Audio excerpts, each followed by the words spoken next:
Baik, Assalamualaikum warahmatullahi wabarakatuh. Perkenalkan, kami dari kelompok 9, Hukum Lingkungan kelas G, Fakultas Hukum Universitas Bengkulu, yang akan menyampaikan sedikit materi mengenai instrumen pencegahan pencemaran lingkungan berdasarkan pasal 14 Undang-Undang PPLH, yaitu instrumen peraturan perundang-undangan berbasis lingkungan. Baiklah, di sini kami beranggotakan saya sendiri, Muhammad Febrian Sajrin, NPMB 1A019267, dan teman saya, Azaria William Huta Barat, NPMB 1A019127.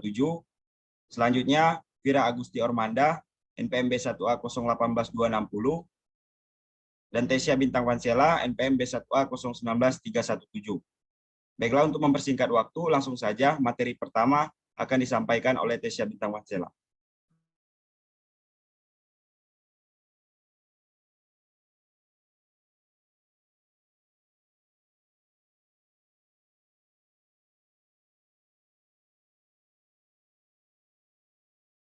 Saya Tesia Bintang Wansela, NPMB 1A019317, yang menjelaskan tentang slide 1 sampai slide 6. Instrumen pencegahan pencemaran dan atau kerusakan lingkungan hidup berdasarkan UU PPLH nomor 32 tahun 2009 pasal 14. A. KLHS. B. Tata ruang. C. Baku mutu lingkungan hidup. D. Kriteria baku kerusakan lingkungan hidup. E. AMDAL. F. UKL PL. G. Perizinan. H. Instrumen ekonomi lingkungan hidup. I. Peraturan perundang-undangan berbasis lingkungan hidup. J. Anggaran berbasis lingkungan hidup. K. Analisis risiko lingkungan hidup. I. Audit lingkungan hidup. Dan M. Instrumen lain sesuai dengan kebutuhan dan atau perkembangan ilmu pengetahuan. Lanjut.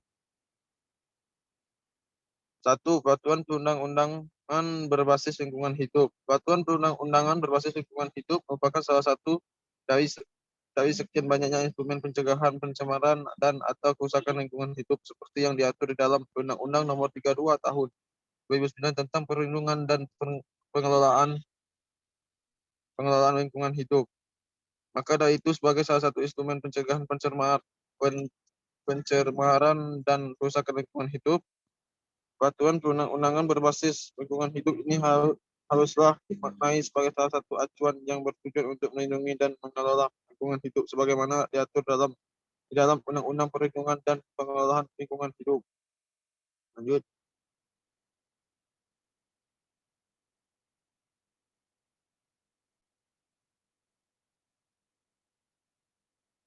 Lanjut, Pep. Dan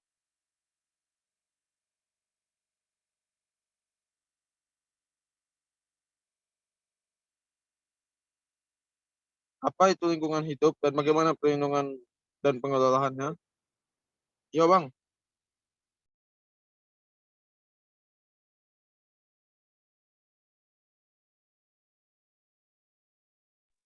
Berdasarkan ketentuan pasal 1 angka 1 Undang-Undang PPLH nomor 32 tahun 2009, lingkungan hidup diartikan sebagai kesatuan ruang dengan semua benda, daya keadaan, dan makhluk hidup, termasuk manusia dan perilakunya, yang mempengaruhi alam itu sendiri, kelangsungan kehidupan dan kesejahteraan manusia serta makhluk hidup lainnya. Dilanjutkan di dalam pasal 1 angka 2 pada undang-undang yang sama bahwa perlindungan dan pengelolaan lingkungan hidup adalah upaya sistematis dan padu dan dilakukan untuk melestarikan fungsi lingkungan hidup dan meliputi perencanaan, pemanfaatan, pengendalian, pemeliharaan, pengawasan, dan penegakan hukum. Lanjut.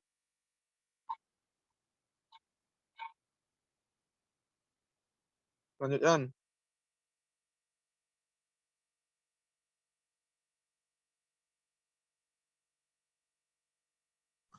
Next, Will.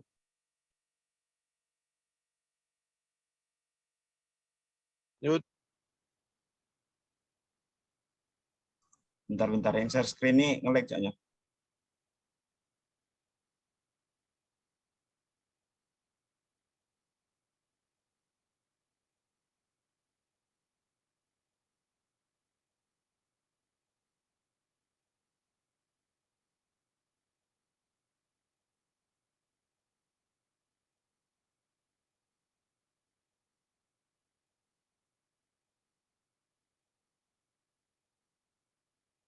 Maaf, apakah sudah muncul bagian peraturan perundang-undangan berbasis lingkungan berdasarkan UU PLH? Peraturan perundang-undangan berbasis lingkungan hidup berdasarkan UU PLH setelah spesifik instrumen mengenai perlindungan dan pengelolaan lingkungan hidup yang berkenaan dengan peraturan perundang-undangan berbasis lingkungan hidup memang tidak terlalu jelas dijabarkan di dalam UU PLH. Pasal 44 pada paragraf 9 UU PPLH setidaknya dapat memberikan sedikit gambaran bahwa yang dimaksud dengan peraturan perundang-undangan berbasis lingkungan hidup ialah setiap penyusunan peraturan perundang-undangan pada tingkat nasional dan daerah wajib memperhatikan perlindungan fungsi lingkungan hidup dan prinsip perlindungan dan pengelolaan lingkungan hidup sesuai dengan ketentuan yang diatur dalam undang-undang ini. Good.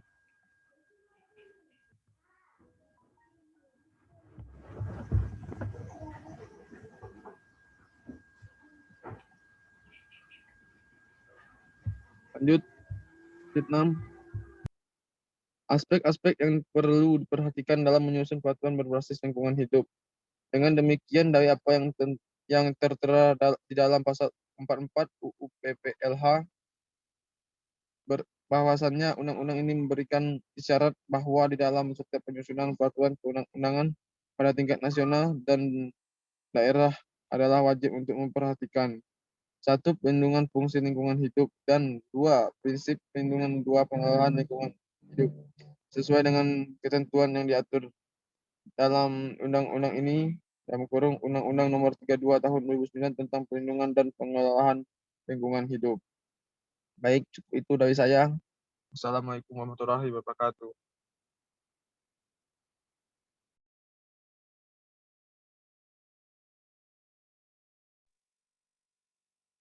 Baiklah, saya akan melanjutkan presentasi dari Bintang tadi, yaitu perlindungan fungsi lingkungan hidup. Di dalam pasal 4 Undang UU PPLH telah disebutkan adanya ruang lingkup perlindungan dan pengelolaan lingkungan hidup sebagai suatu rangkaian kegiatan yang merupakan upaya sistematis dan terpadu yang dilakukan untuk melestarikan fungsi lingkungan hidup dan mencegah terjadinya pencemaran dan atau kerusakan lingkungan hidup.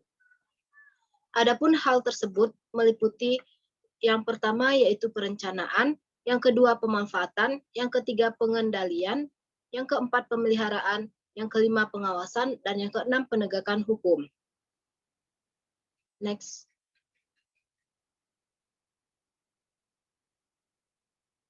Di dalam perencanaan, perlindungan di pengelolaan lingkungan hidup diatur di dalam pasal 5 hingga pasal 11 UU PPLH yang dilaksanakan melalui tahapan-tahapan berikut ini. Yang pertama yaitu inventarisasi lingkungan hidup.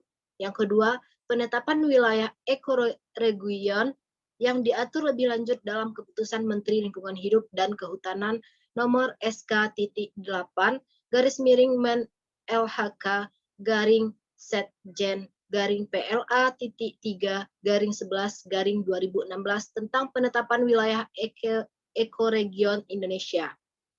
Yang ketiga, penyusunan rencana perlindungan dan pengelolaan lingkungan hidup RPPLH yang diatur lebih lanjut dalam Surat Edaran Menteri Lingkungan Hidup dan Kehutanan nomor SE.5/Men LHK/PKTL/PLA.3/11/2016 tentang rencana perlindungan dan pengelolaan lingkungan hidup RPPLH provinsi, kabupaten atau kota.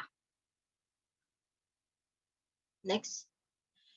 Yang kedua, pemanfaatan. Sebagaimana bunyi dalam ketentuan pasal 12 UU PPLH bahwa satu, pemanfaatan sumber daya alam dilakukan berdasarkan RPPLH. Dua, dalam hal RPPLH sebagaimana dimaksud pada ayat 1 belum tersusun. Pemanfaatan sumber daya alam dilaksanakan berdasarkan daya dukung dan daya tampung lingkungan hidup dengan memperhatikan yang pertama, berkelanjutan proses dan fungsi lingkungan hidup. Yang kedua, berkelanjutan produktivitas lingkungan hidup, dan yang ketiga, keselamatan, mutu hidup, dan kesejahteraan masyarakat. Next. Yang ketiga, pengendalian. Sebagaimana bunyi ketentuan pasal 13 UU PPLH, yang pertama, pengendalian pencemaran dan atau kerusakan lingkungan hidup dilaksanakan dalam rangka pelestarian fungsi lingkungan hidup. Yang kedua, pengendalian pencemaran dan atau kerusakan lingkungan hidup sebagaimana yang dimaksud pada ayat 1 meliputi 1 pencegahan, 2 penanggulangan, dan 3 pemulihan. Yang ketiga, pengendalian pencemaran dan atau kerusakan lingkungan hidup sebagaimana yang dimaksud pada ayat 1 dilaksanakan oleh pemerintah, pemerintah daerah, dan penanggung jawab usaha atau kegiatan sesuai dengan kewenangan, peran, dan tanggung jawab masing-masing. Next.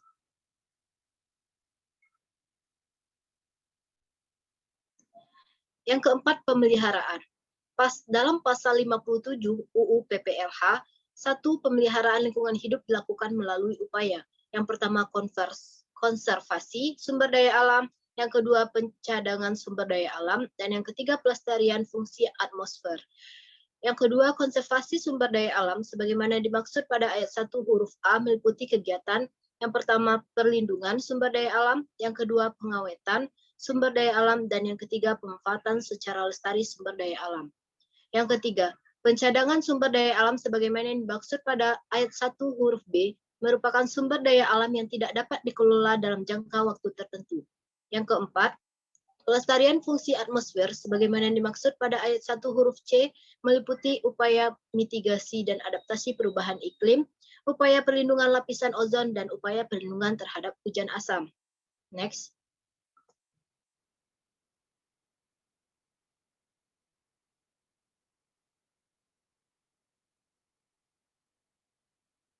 Next.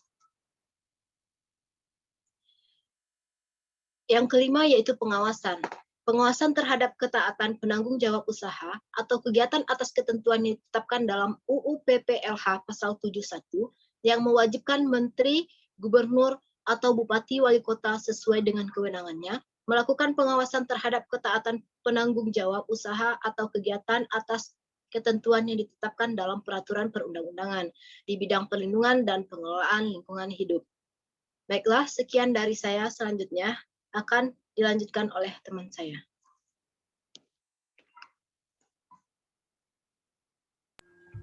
Baik, akan saya lanjutkan. Yang terakhir itu dari saya sebelumnya, penegakan hukum.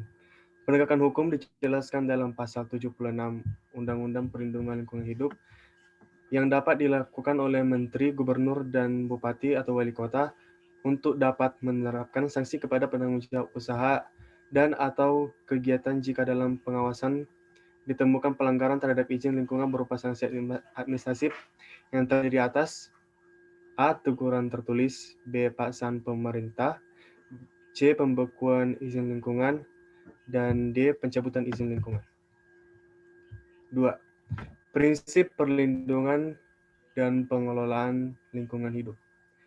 Dalam prinsip perlindungan dan pengelolaan lingkungan hidup terdapat 15 prinsip hukum yang berkaitan dengan aspek perlindungan lingkungan hidup, yaitu yang pertama, prinsip keadilan atau the principle of justice. Yang kedua, prinsip akses pada informasi, the principles of access to information. Yang ketiga, prinsip tindakan pencegahan, the principle precaution or preventing access. Yang keempat, prinsip daya dukung dan daya tampung lingkungan atau the principle of environmental capacity.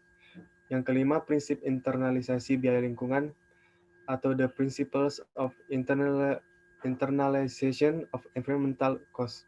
Yang keenam, prinsip keserasian antara manusia dengan Tuhan penciptanya, manusia dengan masyarakat, dan juga manusia dengan ekosistemnya. Yang ketujuh, prinsip keseimbangan dalam manfaat lingkungan, manfaat sosial budaya, dan manfaat ekonomi. Ke-8, prinsip keutuhan atau the principles of wholeness or holistic. Yang ke-9, prinsip pelestarian keanekaragaman hayati atau biodiversity conservation principle. Yang ke-10, prinsip keterpaduan antar daerah, antara pusat dan daerah, antar sektor dan antar pemangku kepentingan. 11, prinsip pendekatan kehati-hatian atau precautionary approach. Yang ke-12, prinsip penerapan instrumen pencegahan pencemaran atau kerusakan lingkungan hidup. Yang ke-13, prinsip pengendalian dan rehabilitasi dampak serta bencana lingkungan. 14, prinsip jaminan kepastian hukum bagi perlindungan dan pengelolaan sumber daya alam atau the principle of legal certainty for protection and management natural resource. Yang ke-15, prinsip penanggulangan dan penegakan hukum baik preventif maupun represif secara tegas dan konsisten, yaitu the principles of prevention and law enforcement, both preventive and repressive, firmly and consistently. Mengapa lingkungan hidup itu harus dilindungi? Dalam Konstitusi Indonesia di pasal 28 H ayat 1 Undang-Undang Dasar Negara Republik Indonesia tahun 1945 jelas menyatakan bahwa setiap orang berhak hidup sejahtera lahir dan batin, bertempat tinggal, dan mendapatkan lingkungan hidup yang baik dan sehat, serta berhak memperoleh pelayanan kesehatan. Hal ini jelas-jelas membuktikan bahwasanya Konstitusi Indonesia adalah pro terhadap lingkungan, sehingga dapat disebut dengan Konstitusi Hijau atau Green Constitution, serta menjamin hak asasi manusia atas lingkungan hidup yang baik dan sehat, serta agar terciptanya kebijakan yang tertuang dalam peraturan perundang-undangan atau di bawahnya yang tidak bertentangan dengan konstitusional yang pro lingkungan. Sehingga sangatlah diperlukan filosofi yang berbasis lingkungan hidup dalam legal drafting seluruh peraturan-peraturan kebijakan. Dengan juga memperhatikan dalam pasal 44 Undang-Undang Nomor 32 Tahun 2009 tentang perlindungan dan pengelolaan lingkungan hidup, maka instrumen pencegahan pencemaran dan atau perusakan lingkungan dalam hal peraturan perundang-undangan berbasis lingkungan hidup harus berdasarkan pada perlindungan fungsi lingkungan hidup dan prinsip-prinsip perlindungan dan pengelolaan lingkungan hidup sebagaimana yang telah dijelaskan tadi.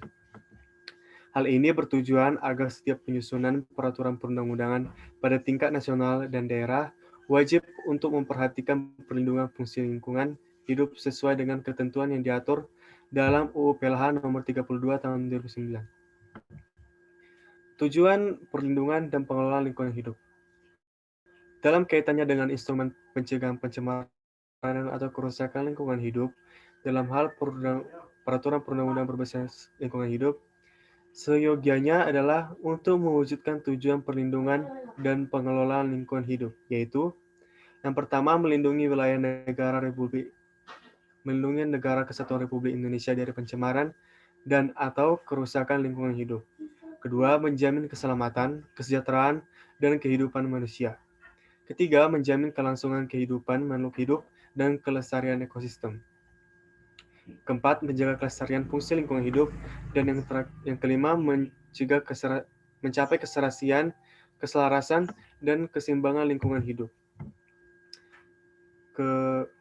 Keenam, menjamin terpenuhinya keadilan generasi masa sekarang dan generasi masa mendatang.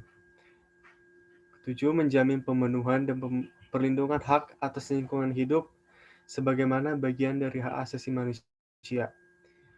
Yang ke-8, mengendalikan pemanfaatan sumber daya alam secara bijaksana. 9, mewujudkan pembangunan berkelanjutan, dan terakhir mengantisipasi isu lingkungan global. Sekian. Baik, itulah tadi presentasi dari kami bahwa dapat ditarik kesimpulan bahwasanya peraturan perundang-undangan berbasis lingkungan hidup merupakan salah satu instrumen pencegahan pencemaran dan atau kerusakan lingkungan hidup yang bertujuan untuk menciptakan peraturan perundang-undangan pada tingkat nasional dan daerah yang berprinsip pada perlindungan dan pengelolaan lingkungan hidup, serta untuk melindungi lingkungan hidup dari ancaman pencemaran dan perusakan sebagai akibat dari kebijakan-kebijakan lingkungan hidup yang dituangkan dalam bentuk peraturan perundang-undangan. Hal ini dilakukan dengan harapan bahwa hukum sebagai sarana pembaruan dan pembangunan atau tool of social engineering sehingga dapat diarahkan untuk mencapai pembangunan berkelanjutan yang berwawasan lingkungan.